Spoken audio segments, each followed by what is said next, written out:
It's the Mustang Insider Show. Now, here's Chris Sylvester, the voice of the Mustangs. All right, we welcome you to a special postseason edition of the Mustang Insider. Cal Poly Baseball Big West Tournament champions, and they are headed to the Pacific Northwest to tangle with the Big Ten powerhouse Oregon in the Eugene Regional, but they will draw Arizona first. Wildcats, Big 12 tournament champions in their first season in that conference. The skipper in his 23rd season, a 23rd season that will work into the month of June. Larry Lee joining us. Coach, first of all, congratulations, man. I mean, it's been a long time coming, since 2014, to get back to the postseason. You have had some phenomenal teams in between now and then. The difference this year, you had the benefit of a conference tournament. And I go back to the Irvine series in late April. And you know what the end of that series reminded me of? It reminded me of 2022 when Santa Barbara came here and swept you guys. And unfortunately, there was no conference tournament that year. So you never had an opportunity to see them and beat them again. This year, you do. You win 3 elimination games. You beat Irvine twice, exercising a lot of demons, per se. I know your focus is now on Eugene, but how do you encapsulate the weekend that was down in Fullerton and just the resilience that you guys showed after getting run ruled in the second round? It was a grinded out, low scoring game against Hawaii, and then the bats got going against Irvine in the first meeting of the elimination games against them, and then it was a combination of I thought pitching and timely hitting on Sunday to get the whole thing done. Yeah, it just showed our resiliency and toughness of our players. And that's kind of how we've been. And especially the resiliency. It's just like they've learned just to forget about the last game or the last inning or the last pitch and just move on. And then, the toughness overcomes a lot of things, a lot of maybe physical talent that you might have. So it's been great. It was a great weekend. It's actually better to have you go through how it went. So, we win opening game against Fullerton. We come back and we get beat up really bad, kind of like those 2 UCLA games the first weekend of the season. And then we come back and play, and it's tough to usually the team that loses that game 2, they have to come back and they're playing a team that just won. All right. So it's usually 2 different emotionals that each team has. We didn't swing it that well, but we win a 2-1 ball game against Hawaii and then have to come back and play Irvine that night. So like a doubleheader. And we're able to run rule them, which was important. And then, we did just enough. We got out to a 4-0 lead. Gave it up, that 4-run lead. Not sure what inning it was, but now it becomes a tie ball game with only a handful of innings left. And I've preached all year that it doesn't matter how you got there. The score is what it is, and you take the emotion out of it, and you deal in reality. And reality was, I don't know if it was a 4-inning game at that point, but basically it's a tie ball game, and whoever wins a 4-inning ball game wins the game and wins the championship. It's not like, God, we had a 4-0 lead and we messed up. You just take that out. Now it's hard to do. It's easier said than done, but we've talked about it just over and over and over, and many of the games that we've had this year, just coming in the dugout and just say it's a 3-inning ball game, we're up by 1, or it's a 3-inning ball game and we're chasing 1. So our guys have really responded. Just proud of the way they compete and play the game. You got 41 in the win column right now. I think half of those are come from behind wins, and that's sometimes a skewed stat, right? I mean, you get down 1-0 in the first inning and then come back and win it 15-1, and it's still considered a come from behind win. But the responsiveness of your offense in the first Irvine elimination game, I mean, they knocked Jake Torres out of the game. They get the 3 runs. Your offense roars back with, I think it was a 4 spot to take the lead, and then uh, you never trailed on Sunday, but when Irvine had that 4-run inning and hit the 3-run home run to tie the game, two batters later, Dylan Cordick walks, a wild pitch to the backstop, and Jack Collins, who you had dropped down in the order because he was struggling early in that tournament, comes through with what wound up being the go-ahead game-winning RBI. So just it didn't seem to really matter what game, what situation. This year, there's been a multitude of guys that have stepped up in the clutches to situations, and obviously that's what it takes to be a regional caliber team. Ryan Fenn was named the conference tournament MVP. There's a picture of you in the background there when he's holding up the award. I don't know if I've seen you smile that big in over a decade. Is that what winning does? I mean, what was going through your mind emotionally as you got the Gatorade dump and you see your team dogpile for the first time since 2014 at Cal State Northridge?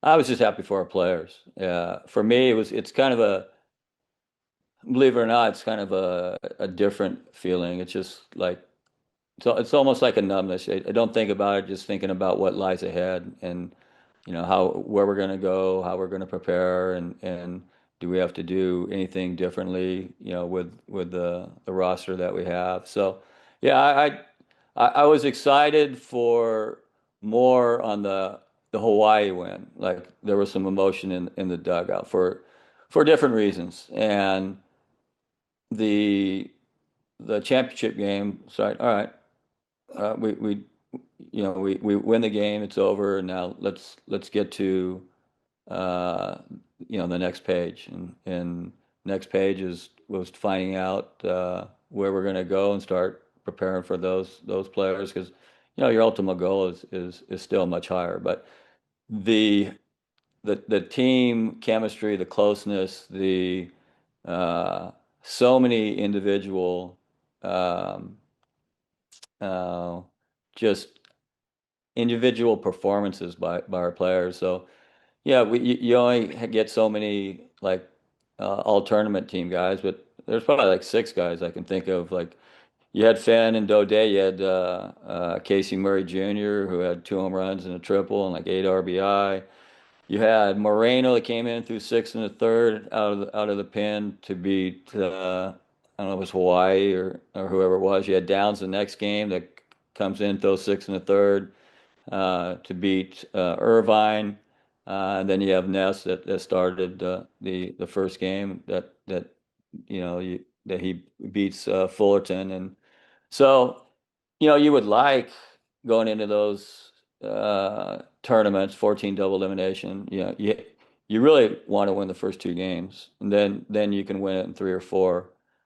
If you lose one of the first 2 games, you got to play 5 to win it, and that's what we did. So, in retrospect, it's better that way because it prepares you for the anything that can happen, in the 14 regional that we're going to go to. So we'll see. Hopefully, we can continue to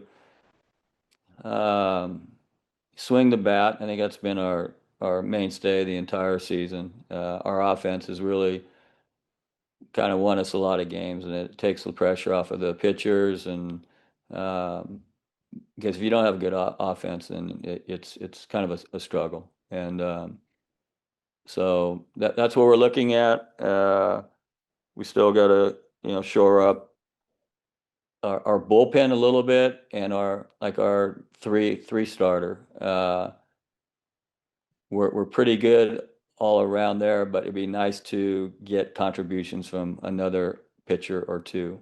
And then same thing, you want to get a little bit more of a contribution from a hitter or two in the lineup. So that's what we're always searching for. And but if you can get enough guys performing at a high level, then you have a chance of beating anybody. You mentioned the performances in relief for Josh Morano, Chris Downs. I thought Ethan Marmee ate up a lot of innings in that championship game. Obviously, effectively wild, a way to put it, right? I mean, he was hitting a ton of guys, but he was stranding the base runners. It didn't really amount to any trouble until Irvine had that 4-run inning when you brought Seguspie in the game. But even then, the play before the home run, I mean, you had the overshift on. You had Fenn playing like 10, 15 feet into the outfield, and just a weird hop on Daudet that he couldn't get that kind of led to that rally. So in a lot of ways, I mean, that inning could have been completely avoidable. And obviously, you live to see some more baseball. And we mentioned it. You're going up to Eugene. You guys will get there late Wednesday night. You've got Arizona, Big 12 champ, Big 12 tournament champ to begin with, and then either Oregon or Utah Valley, the WAC champ, day two, depending on how things go in both games day one. Now, the way you managed the Big West tournament, do you feel like there's a benefit to having already played in the double elimination regional style thing the weekend prior compared to if you just kind of went into this thing off the regular season like you would have the previous 22 years? Yeah, you check every box. I mean, this past weekend.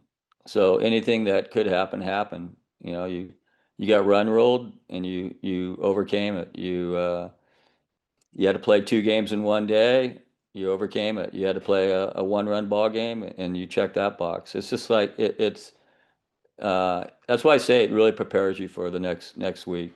And you want to go through these situations, on a yearly basis because when players experience this multiple times, they become better. They understand how to handle it. And so yeah, I was in and just going back to your initial introduction about the conference tournament, this being the first time I think since 1998. I was always a proponent of a Big West Conference tournament because when I first got the job, Fullerton and Long Beach were like light years ahead of us. You know, every year you could look on their team and you could fast forward 10 years later, and on a particular team, they'd have 15 big leaguers on there. And so it took some time to kind of, you know, get to that level and start playing even with them and then start beating them on a consistent basis. So I thought that would be our way in is like occasionally win a conference tournament. And COVID, we didn't have a conference season, but in the I think 19 of the 22 years, Cal Poly would have been in that tournament because we were always second, third, fourth, and maybe a couple times fifth, but we were in there. And you figure, out of 18 years, you probably you could win like three of them at least, right? And that makes a big difference to a program. And you you try to take the decision out of that committee because we've talked about many times we've been on the wrong end of that. And even to this year, there was still talk about us not making it with 40 wins and a 30 RPI, which is just ridiculous. And so, but that's what happens. There's some politics in there, and we're just a mid-major with really no name. And but yeah, luckily we won it. It was what we had to do, and we did. And we stopped talking about playing big ball games, and we just said, let's just go out and play to our level and play hard, play to win, have fun, and compete. You could have made the argument, even without a Big West tournament, that you guys were a regional caliber team, right? Top 40 of the RPI before Fullerton, moves up a little bit with the Fullerton win. Doesn't really get affected by the Irvine loss because Irvine was in the top 20 or on the cusp of the top 20 there. But then the Hawaii win is a good quad two win, and the bracketologists were looking for another quad one win when you gave them another quad one win, and then you go into Sunday and some people are still saying that you had to win that game to get in. And you look at the current landscape, Coach, of the bias and the favoritism towards the SEC because of how the metrics work in the ACC. The committee was really only looking at 8 legitimate at-large bids, and there were some really good mid-major teams that got left out of the field this year that were probably deserving in the top 50 of the RPI. So, do you think if that Sunday game would have gone the other way, that you'd be sitting here with no postseason ball to play? Probably, yeah, that'd be my guess. I mean, I thought going into it, yeah, we have to win that first game, right? And then I thought, if we lose to Irvine, that RPI is not going to go down very much, but we start creeping up in wins. Um, and then, when we won the second game against Irvine, I thought, yeah, we should be in, right? Because now your RPI goes up, and it shouldn't matter if you play the championship game. But I know in the back of my head, I'm dealing with I'm dealing with people, and you're dealing with politics, and you know that you're something's going to. It's just happened too many times, and that's what's you know kind of stalled this program. Even 22, we won 37 games, and we've been left out twice at 37, twice at 36, and it started a long time ago. I think '05 you had 39 and didn't get Yeah. in. Well, '05, I think we were 36, and we were maybe 2 games out. This is when Fullerton and Long Beach were like two of the best teams in the country. And we beat them once each. We beat them on a Saturday. Jimmy Scholl beat Fullerton on a Saturday and Long Beach on a Saturday. And that team, my five top pitchers were big leaguer, third rounder, fourth rounder.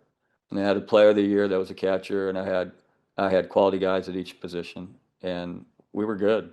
And so a lot of these teams, like probably about five of them, we could have gone in at the least win a game or two in a regional, but possibly win a regional. And then in 22, our RPI was about 99 or 100, but I had two of the best players in the country that you got a pretty good shot of winning on Friday night, game one. And I think the best thing that'll happen is that the pack disbanded, and in SC, UCLA, Washington, and Oregon, they all went to the Big Ten. So now, if we play them, we touch that conference, and then Stanford and Cal go to the ACC. If we play them, we touch that conference. And playing all those Pac-12 games that we always didn't really help us because they're still playing common opponents that we play, and so that the formula just doesn't reward playing good teams if they play everybody else. So yeah, it's just the way it is. It's like this RPI. I think we ended up 29 maybe, and You're a 3 seed though. I mean, you should be a 2 seed. well, that shows you that we probably wouldn't have been in the tournament then. But it's yeah, it is what it is, and luckily we won the conference tournament, and it was pretty fun though. It was I don't like playing at a non-neutral site, but just the intensity and the atmosphere was pretty cool. And again, like your players have to play in those environments, in those situations to get better.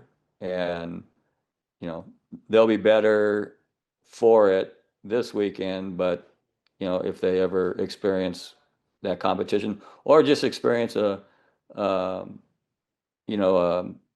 playing in a hostile environment in the regular season. So it's good. It's a win-win situation. Well, I thought Brooks' walk-off hit that he had for the Twinkies on Saturday. I saw it right before the game against Hawaii, and I was like, okay, this could be a good omen for Cal Poly baseball. And you go win those 2 games. You talk about the emotions of that Hawaii game. It was like that Hawaii game. I just felt like you guys needed to find a way to get it, and it was an ugly game. I mean, the bats didn't get going. I mean, you faced a near disastrous situation in the first inning where they push across a run. They've got them loaded. Yeah. Kovac comes back with a couple of strikeouts, limits the damage, and then they don't score the rest of the game. I tweeted something on Sunday after you had won the automatic bid, and I said, and you're the last guy to ever worry about your legacy, but your legacy can't be determined by regional bids because you've been, like you said, left out. A lot of good teams have been left out that were deserving. I think of 22. I think of, I think of 2017 even. I know you guys were exactly 500 that year, but you finished second place in the Big West in a year where Long Beach, the first place team, and Fullerton, the third place team, met in a super regional that year. Yeah. And you had a better Big West record than Fullerton, who actually advanced on to the College World Series that year. And then not to mention, the usual top 4 finish. Like you said, I mean, even 21, where you guys, had that remarkable run to close the year in May and finished tied for 4th. I mean, that was a really hot team that going into a conference tournament, you could have won it. So that's always been my thing. I mean, you can count the regionals and you could say, well, there was a 10, 11-year drought, but I mean, you guys have been given what I think isn't a fair shake without the benefit of a conference tournament. Now, I want to shift the focus to as we wrap things up here, and I appreciate you taking time in a busy week, but Arizona, they're another team playing some really good baseball. I think it was single elimination at the Big 12 tournament, so they didn't have the benefit of really much wiggle room of losing. Now, they were probably in regardless, but they really kind of boosted their value into that 2-seed slot by winning the Big 12 tournament in their first year in that conference. Do you manage this weekend any differently? Do you expect Ness game 1, Volmerding game 2? Can we see a little more from Kovac in terms of length as he gets a little more comfortable out there? Give me a little synopsis of how you see this thing shaking out and ideally how you'd like to attack it. Well, more likely Ness will go game 1 and Volmerding game 2. After that, we'll kind of see.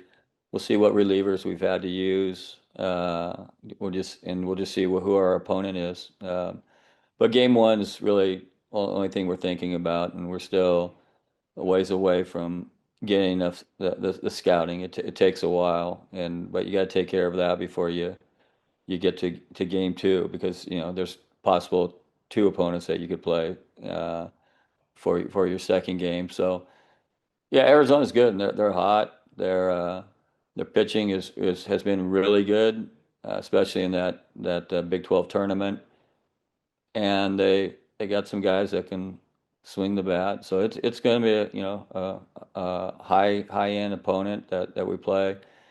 It's just that with a team like us, the longer we play, then I think you start gaining that confidence, and your skill set gets better, and on offense, defense, and your base running and your pitching. So as long as you're healthy, then you get to go out there and compete against the best that college baseball has to offer. So yeah, we'll be ready. We'll compete, and we'll see what the outcome is. Skip, always appreciate your time. Safe travels up to Eugene. Been a while, right? I mean, when was the last time you played Oregon? I've never played Oregon. Never played Oregon. I never played Arizona. Yeah. Wow. Yeah. So we were supposed to have a home and home series against with Oregon, right? COVID, I remember that. COVID hit it, so we never got a chance to play. Wow. Well, Coach, good luck this weekend. We have seen Utah Valley. They came to Baggett within the last 5 or 6 years. We'll see if you wind up playing them at all. But best of luck this weekend, Coach. We all know that it just takes a weekend to do some special things and kind of put your program on the map further. Sounds good. Thank you, Chris. This has been the Mustang Insider Show.